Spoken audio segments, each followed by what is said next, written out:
En el nombre del Padre, del Hijo, del Espíritu Santo. Amén.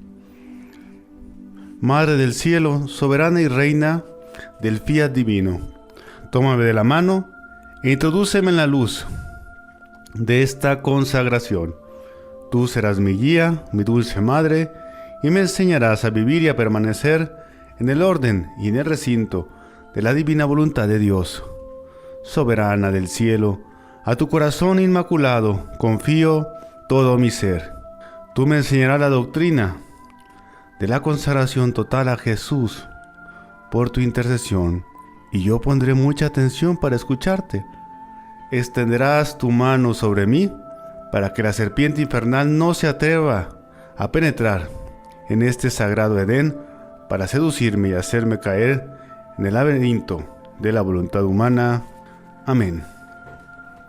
Dios te salve María, llena eres de gracia, el Señor está contigo. Bendita tú eres entre todas las mujeres, bendito es el fruto de tu vientre Jesús. Santa María, Madre de Dios, ruega por nosotros pecadores, derrama el efecto de gracia de tu llama de amor sobre toda la humanidad, ahora y en la hora de nuestra muerte. Amén.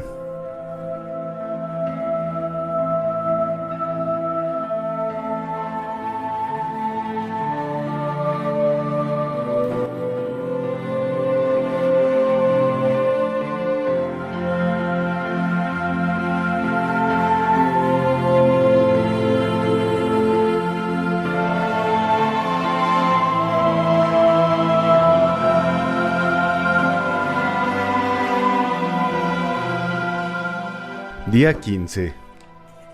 Perdón como máxima expresión de Dios opuesta al odio. Cuando os pongáis a orar, perdonen si tienen algo que perdonar a alguno, para que también su Padre que está en los cielos les perdone sus ofensas. Marcos capítulo 11, versículo 25. ¿Qué es el perdón? Es olvidar y dejar atrás sin ninguna clase de resentimiento las ofensas que hemos recibido de algunos de nuestros hermanos, por muy graves que sean y por muchas heridas que nos pudieran ocasionar. Un ejemplo muy claro del perdón de corazón nos lo dio Jesucristo en la cruz, en su máxima expresión de amor al decir: Padre, perdónalos, porque no saben lo que hacen. Aunque nosotros lo crucificamos con nuestros pecados. El perdón, hermanos, es una decisión. Es tu elección mirar al otro con compasión, comprensión, o mirarlo con ira y odio. El ser misericordioso es una bienaventuranza. Dichosos los misericordiosos, porque ellos alcanzarán misericordia. Mateo 5. Hermanos, el rencor y el odio es una atadura que impide que el Señor obre bendiciones en nosotros. Aunque es algo difícil, en algunos casos, Jesús recomienda en el texto perdonar siempre, 70 veces 7. Significado teológico de plenitud, es decir, siempre. Jesús no limita la misericordia, además nos dejó un sacramento, el de la confesión, que borra los pecados que cometimos contra Él y contra Dios. De esto se enseña una lección de misericordia y de amor. Dios nos gana a todos en bondad y no solo nos perdona una o dos faltas, sino todos los pecados, por graves que estos sean. El perdón, experiencia difícil, es un proceso de sanación. En ciertos casos, es muy difícil perdonar y perdonarse. Por ejemplo, en acontecimientos muy duros, asesinatos de familiares, en violaciones, en abusos sexuales, en equivocaciones médicas, etc. En estos casos se necesita vivir un proceso de sanación interior y de peticiones diarias al Espíritu Santo, porque son heridas muy fuertes, pero en todo caso no hay nada imperdonable. La necesidad de perdonar. ¿Es muy necesario perdonar? O si no, Dios no nos perdonará a nosotros. En la oración del Padre Nuestro, la petición del perdón de las ofensas tiene una condición: perdona nuestras ofensas, como también nosotros perdonamos a los que nos ofenden. Miremos ahora lo que dice San Agustín. Dios ha establecido una alianza, ha firmado un pacto con nosotros. Si queremos que Él perdone nuestras ofensas, tenemos que decirle de corazón, como nosotros perdonamos a los que nos ofenden. Si falla esta condición, queda anulado el contrato. El perdón, hermanos, es muy necesario, es una actitud muy cristiana, sobre todo en los ambientes en donde reina el odio y la venganza. Dicen que las guerras no se vencen con la fuerza de las armas, sino con el poder del perdón. El perdón es sanación. Perdonar es el primer paso a la sanación. Está comprobado en muchos estudios médicos que el rencor y el odio enferman. Perdonar es el mejor regalo para nuestra salud integral. El resentimiento mata, el perdón da la vida. Veamos lo necesario que es el perdón para la sanación interior. La sanación interior total solo puede ocurrir cuando perdonamos a aquellos que nos han herido. Cuando le entregamos por completo al Señor nuestras heridas del pasado. Sea cual sea la experiencia que has tenido, las heridas que hayas sufrido, Jesús hoy quiere curarlas, sanar tu corazón roto y quiere llenar el vacío que hay en tu vida con su amor. Quiere liberarte de todo cautiverio para que puedas sentirte realizado, realizada. Después que le hayas pedido a Dios que te libere, después que le hayas orado para que rompa todas las cadenas que te han atado, después que Él haya limpiado todas tus heridas de las cosas que las infectaban, después que hayas perdonado a todos los que te hirieron, estarás listo para pedirle a Jesús que sane tus recuerdos dolorosos. Y la noticia maravillosa, gloriosa, es que Él sanará todas tus heridas. El perdón libera. El perdón nos saca de la cárcel del odio y rompe las cadenas del rencor. Nos da control sobre nuestra vida. El perdón es una expresión del amor. Perdonar no significa dejar de darle importancia a lo que sucedió, ni darle la razón a alguien que nos lastimó. Significa sacar aquellos pensamientos negativos sobre esa persona o personas que nos causaron dolor. Bendecir y soltar es liberación, es que tu alma quede libre como el viento, es redimir tu ser y quedar sin ese peso para seguir el camino. Jesucristo envió a sus apóstoles a predicar en su nombre la conversión para el perdón de los pecados y les dio lo que se llama el poder de las llaves cuando dijo a Pedro: te doy las llaves del reino de los cielos, lo que desates en la tierra quedará desatado en el cielo. No hay ninguna falta, por grave que sea, que la iglesia no pueda perdonar. No hay nadie tan perverso y culpable que deba esperar con confianza su perdón siempre que su arrepentimiento y su deseo de volverse mejor sean sinceros.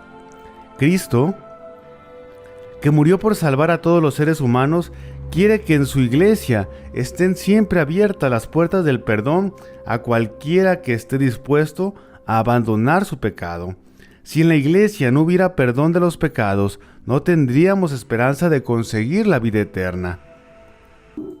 Demos gracias a Dios que le ha concedido a la iglesia semejante don. Pasos para perdonar. Estar en paz con uno mismo. Es necesario perdonarse, lograr la paz y reconciliación con uno mismo, pues nuestra actitud con los demás es muchas veces reflejo de lo que somos con nosotros mismos. Si no nos aceptamos, no podemos aceptar a otros. A algunas personas les resulta más fácil perdonar a otros que a sí mismos. Pídete perdón a ti mismo, date un abrazo. Si Dios nos ama como somos, así debemos también amarnos a nosotros mismos. delimitar la zona del conflicto. Cuando en un campo aparece una zona de incendio, lo primero que hacen los campesinos es cercar el lugar para evitar que el fuego se expanda. Luego, intentarán apagarlo. En el campo de nuestra vida surgen también conflictos. La vida espiritual es lucha y del mismo modo que los campesinos, debemos también nosotros apagar nuestros propios incendios. Para ello, es conveniente evitar que se expanda el problema, por ejemplo, que lo llevemos del trabajo al hogar o viceversa, o que descarguemos nuestros problemas con el primero que se cruza en el camino, o que involucremos al vecino, etc. No traer más gente al problema. Si tu problema es con fulano, no te la agarres con sutano. En todo caso, enfréntate con tu enemigo, no con otra persona que no tiene nada que ver con el asunto. No ir más allá de la ofensa que uno ha recibido. Veamos lo que dice la palabra de Dios en Levítico, capítulo 24, versículos del 17 al 21. El que hiera mortalmente a cualquier hombre será castigado con la muerte. El que hiera mortalmente a un animal pagará la indemnización correspondiente, vida por vida. Si alguien lesiona a un prójimo, lo mismo que él hizo se le hará a él. Fractura por fractura, ojo por ojo, diente por diente, se le hará la misma lesión que él haya causado al otro. El que mate a un animal pagará una indemnización por él, pero el que mate a un hombre será castigado con la muerte. Entonces, el camino es amar y orar por nuestros enemigos, como nos enseñó Jesús. No vengarse. Levítico, capítulo 19, versículo 18. No serás vengativo con tus compatriotas, ni les guardarás rencor. En la segunda parte del versículo agrega: amarás a tu prójimo como a ti mismo, yo soy el Señor. Poner la otra mejilla. No hay que entenderlo en forma literal. Jesús dijo que seamos mansos, pero no mensos. Hay que entender la otra mejilla como la otra cara de la moneda, es decir, al mal poner la mejilla del bien. Tal vez a alguno le sea más fácil poner literalmente la otra mejilla, pero la propuesta del Evangelio va más allá. Hacer el bien al que te ofende es más difícil, pero, por supuesto, esta ayuda la da la gracia. Volver a la misma confianza que se tenía antes de la ofensa. En este paso debemos imitar lo que Jesús hizo con Pedro. Le devuelve la confianza que tenía antes de la ofensa. El Señor le había dicho que le daba las llaves del reino de los cielos, pero en el momento más importante Pedro lo niega 3 veces. Ya resucitado en el pasaje de la cita bíblica junto al lago de Tiberíades, Jesús no le dice: Pedro, ahora que me negaste, devuélveme las llaves. No, el Maestro lo confirma en su puesto, le otorga nuevamente su confianza. Apacienta mis ovejas, porque cuando yo me vaya, tú seguirás siendo el pastor. Es el perdón más elevado, volver a la confianza para comenzar de nuevo. Es admirable cómo a veces los niños cumplen esto al pie de la letra, y cuánto nos cuesta a los adultos. Tal vez tengamos que volver a ser como niños para alcanzar este paso. No guardar odio es el resentimiento que sentimos hacia algunas personas porque nos hizo una ofensa. Ese sentimiento no nos deja vivir felices, porque siempre vamos a recordar con ira a estas personas hasta llevarnos a desear el mal al otro o hasta la muerte. Se ha comprobado científicamente que el odio es el causante de muchísimas enfermedades, puesto que este es como un carbón encendido que solo quema al que lo tiene, y por lo tanto al odiar solo nos hacemos mal a nosotros mismos. Porque si no perdonamos a los demás, tampoco vuestro Padre perdonará vuestras ofensas. Mateo capítulo 6, versículo 15. Práctica. Recitaré 50 veces la oración: Jesús, enséñame a perdonar como tú lo hiciste. Queda bien claro que si ustedes perdonan las ofensas de los hombres, también el Padre Celestial los perdonará. En cambio, si no perdonan las ofensas de los hombres, tampoco el Padre los perdonará a ustedes. Mateo capítulo 6, versículo del 14 al 15.